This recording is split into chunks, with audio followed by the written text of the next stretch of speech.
Welcome. আজি 29 ডিচেম্বৰ, এতিয়া বাজিছে 2:10 PM। আজি এক্সপায়াৰী। চাওঁ আজি ক'ত ট্ৰেড ল'ব পাৰোঁ, এইখিনিতে কৈ থৈ দিওঁ। This video' only for educational purpose. মই কালি এৱাৰনেছৰ কাৰণে ভিডিঅ' বনাই আছোঁ। মই কাৰোকে ট্ৰেডিং কৰিব ৰিকমেণ্ড নকৰোঁ। ট্ৰেডিং হাইলি ৰিক্সি, অপশ্যন ট্ৰেডিং তাতকৈ বেছি ৰিক্সি।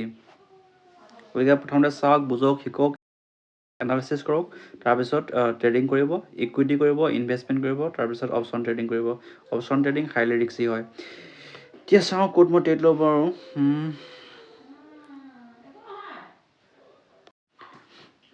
যেতিয়া এতিয়া 5 মিনিটৰ কেণ্ডেলত চাইছোঁ, 1 মিনিটৰ কেণ্ডেলত যেতিয়া এইটো ট্ৰেণ্ড লাইনত যেতিয়া মাৰ্কেট তললৈ ৰিভাৰ্ছ গুচি আহিব, পুল বেক ল'ব, তেতিয়া মই এইখিনিত কল ল'ম। আজি মাৰ্কেট বহুত সময় কনচলিডেট হৈ মাৰ্কেট নিফটি বেক কৰিছে।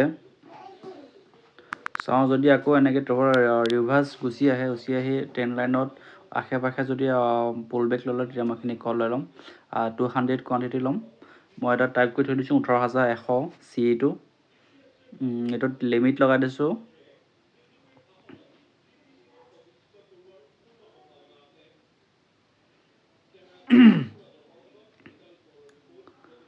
প্ৰথমটো ওপৰলৈ গুচি গ'ল, এইখিনিতে মই ছেকেণ্ড আৰু এটা লিমিট লগাম। 12 মান প্ৰাইজত আহিলে লৈ ল'ম 200 কোৱান্টিটি। দেখিছেনে মাৰ্কেট বহুত সময় কনচলিডেট হৈ 18,060 প্ৰাইচটো ক্ৰছ কৰি ওপৰলৈ গুচি গৈ এতিয়া আকৌ কনচলিডেট হৈ আছে। এইখিনি যেতিয়া নিফটি পুল বেকত আহিব, তেতিয়া মই এইখিনি কল ল'ম। এতিয়া ওপৰলৈ গৈ আছে, মই ট্ৰেড ল'বলৈ সুবিধা পোৱা নাই।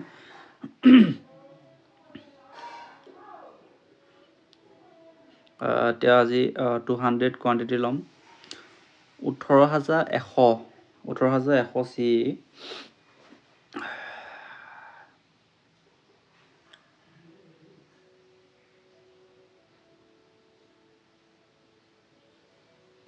এইটো সেই 12 প্ৰাইচ মানত চাওঁ, লিমিট লগাই দিওঁ কি হয়।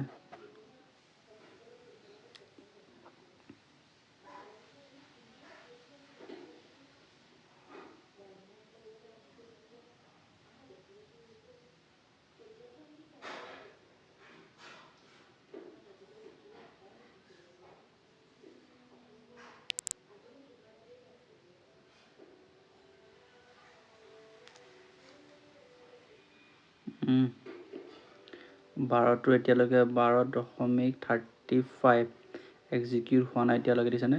লিমিটটো এক্সিকিউট হোৱা নাই।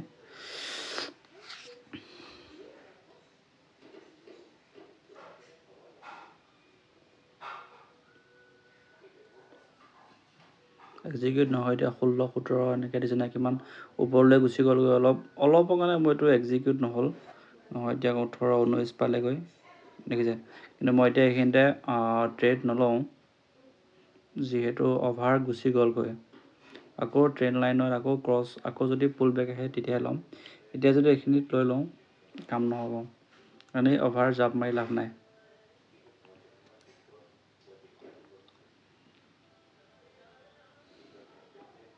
সদায় নিজৰ ৰিস্ক ৰেচিঅ', মানি মেনেজমেণ্ট, চাইক'লজি ষ্ট্ৰং থাকিলে ট্ৰেডিঙত প্ৰফিটেবল হোৱা যায়।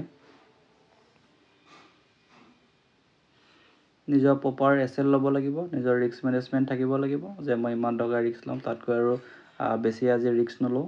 মোৰ মাহত ইমান ৰিস্ক থাকিব, মোৰ সপ্তাহত ইমান ৰিস্ক থাকিব। চাওঁ এইটো ক'ত বাই হয়।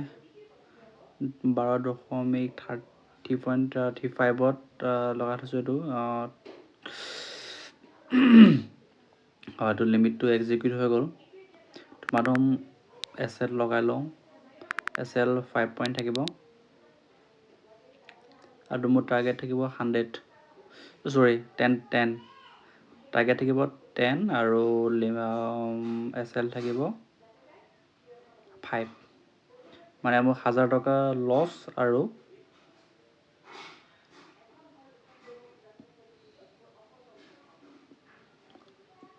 2000 প্লাছ প্ৰফিট থাকিব।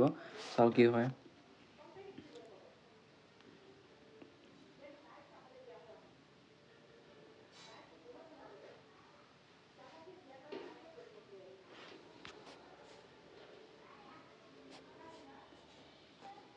এইটোত 2400 মান টকা ইনভেষ্ট হৈছে এইটো ট্ৰেডত।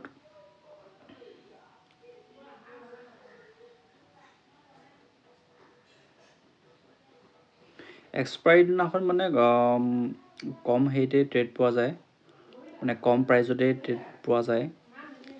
ইন দা মানি বা এট দা মানিৰ কম প্ৰাইজত পোৱা যায়।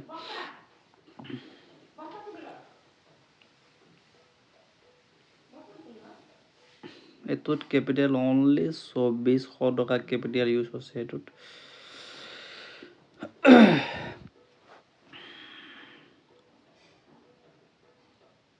2400 টকাত মই 2000 টকা প্ৰফিটৰ কাৰণে চিন্তা কৰি আছোঁ।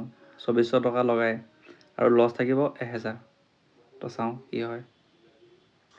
কিছু প্ৰফিট লছ এনেকৈ দেখুৱাই আছে। চাওঁ কি হয় বাৰু।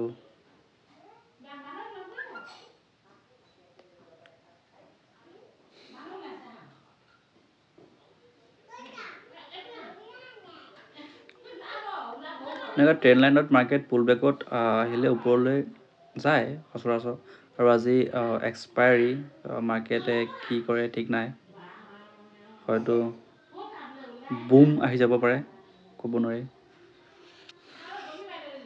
বহুত টাইম কনচলিডেট হৈ আছিলে, কনচলিডেট হৈ বেক কৰিছে অলপ আগত। কি হয় চাওঁ।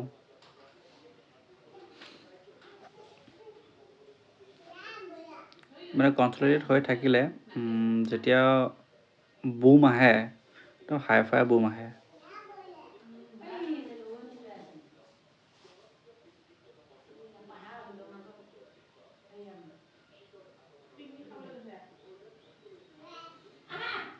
চাওঁ কি হয় বাৰু। এতিয়া 250 260 এনেকৈ প্ৰফিট হৈ আছে। আপোনালোকে অপশ্যন ট্ৰেডিঙত বা ট্ৰেডিং কৰিব আহোঁতে কাৰো প্ৰফিট দেখি জাপ নামাৰিব। ট্ৰেডিং বহুত হাইলি ৰিস্কি হয়। নিজৰ প্ৰপাৰ মেনেজমেণ্ট কৰি আহিব। বেলেগৰ লাখ টকা কোটি টকা প্ৰফিটৰ কথা শুনি কেতিয়াও ঘপককৈ নাহিব। এতিয়া যদি কোনোবা পঢ়ি আছে, পঢ়াত ধ্যান দিয়ক। কোনোবা যদি চাকৰি কৰি আছে, চাকৰিত ধ্যান দিয়ক। কোনোবা যদি বেলেগ কামত আছে, কামত ধ্যান দিয়ক। খালি শিকিব ট্ৰাই কৰক যে মই বস্তুটো শিকি মই কি পাই আছোঁ। এনালাইচিছ কৰক, পেপাৰ ট্ৰেড কৰক, ৰিয়েল ট্ৰেড নকৰিব। এতিয়া যদি আপুনি একেবাৰে নতুন হয় তো ৰিয়েল ট্ৰেড নকৰিব। আপুনি পেপাৰ ট্ৰেড কৰক, মাৰ্কেটৰ ৱাটচ কৰক, চাৰ্ট পেটাৰ্ণ চাওক, প্ৰাইচ একশ্যন চাওক, প্ৰাইচ কেনেকৈ মুভমেণ্ট হয় এইবোৰ চাওক, ছাপৰ্ট ৰেজিষ্টেঞ্চ ক'ত লয় এইবোৰ চাওক, অপশ্যন চেইন চাওক। তাৰপিছত আপুনি লাহে লাহে 1 কোৱান্টিটি 2 লট এনেকৈ লৈ পেলাই কম হেৰিত কৰিব পাৰে। ইকুইটি কৰিব, অপশ্যনত নাহিব।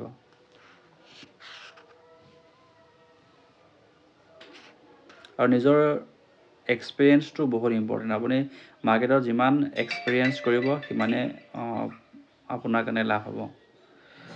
বেলেগৰ 1000 টকা লাখ টকা কোৰ্চ কৰিও আপুনি হয়তো সেইখিনি নাপাব পাৰে, যিটো আপুনি নিজৰ মাৰ্কেট ৱাটচ কৰি যিটো নিজৰ এক্সপিৰিয়েঞ্চ সেইটোৰ পৰা আপুনি ল'ব পাৰিব। নিজে অভিজ্ঞতা যিখিনি পাব সেইটোৱে মেইন। আপোনাক কোনেও ট্ৰেডিঙত আপোনাক প্ৰতিটো মুহূৰ্তত কোনো আপোনাক সহায় কৰিব নোৱাৰে, নিজেই হেল্প ল'ব লাগিব। ঠিক আছে, এতিয়া মোৰ 1000 টকাৰ ওপৰত প্ৰফিট হৈ আছে। এতিয়া 18 19 এনেকৈ প্ৰাইচটো গ'ল। 12ত বাই কৰিছিলোঁ, 12.35ত 19-20 পালেগৈ 1500 টকা বৰ্তমান প্ৰফিট দেখুৱাই আছে। ঠিক আছে, মোৰ 23 মানত মোৰ টাৰ্গেট থাকিবতো। আকৌ তললৈ গুচি আহিল, দেখিছে কিমান এটা শ্বাৰ্প চেলিং হৈ গ'ল। 1 মিনিটৰ কেণ্ডেল কিমান ডাঙৰ বনিছে, দেখিছে। এতিয়া আকৌ এছ এল লগাই দিওঁ। S L is most important.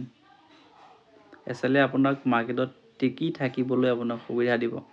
যদি আপুনি এছ এল নলগায় আপুনি মাৰ্কেটত টিকি থাকিব নোৱাৰিব। আপুনি মাৰ্কেটত যেতিয়া আপুনি টিকি থাকিব অট'মেটিকেলি আপোনাৰ এক্সপিৰিয়েঞ্চ হ'ব, তাৰপিছত আপুনি অট'মেটিকেলি প্ৰফিটেবল হ'ব পাৰিব। আপুনি যদি মাৰ্কেটত টিকি থাকিব নোৱাৰে কেতিয়াও আপুনি অপশ্যন ট্ৰেডিঙত বা আপুনি ইণ্টাৰডে বা ট্ৰেডিঙত কেতিয়াও প্ৰফিটেবল হ'ব নোৱাৰিব। প্ৰথমতে নিজৰ কেপিটেলটো বচাবলৈ চেষ্টা কৰিব লাগিব, তাৰপিছত প্ৰফিটৰ কথা চিন্তা। প্ৰথমতে আহি প্ৰফিটৰ কথা চিন্তা কৰি আহি মাৰ্কেটত যদি আপুনি সোমায় 1 টকাৰ প্ৰফিট কৰিব নোৱাৰিব। 17, 18 আকৌ 80 পালেগৈ, আকৌ মই টাৰ্গেট এইটো লগাই দিওঁ 23।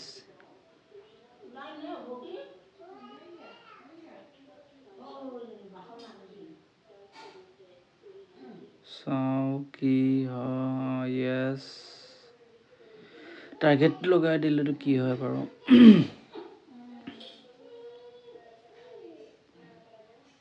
মাজতে এনেকুৱা লাগিছিলে মইতো ট্ৰেডৰ পৰা এক্সিট মাৰি দিওঁ নিচিনাও লাগিছিলে, তথাপি ৱেইট কৰি আছোঁ কি হয় চাওঁ। নিজৰ প্ৰপাৰ টাৰ্গেটলৈ ৱেইট কৰিছোঁ। 23, 21, 22, 23। য়েছ, টাৰ্গেট আহি গ'ল। দেখিছে 2130 টকা। 2130 টকা আজি প্ৰফিট হৈ গ'ল। মোৰ 5 পইণ্ট SL আছিলে আৰু 10 পইণ্ট টাৰ্গেট আছিলে, গতিকে মোৰ টাৰ্গেটটো এচিভ হৈ গ'ল।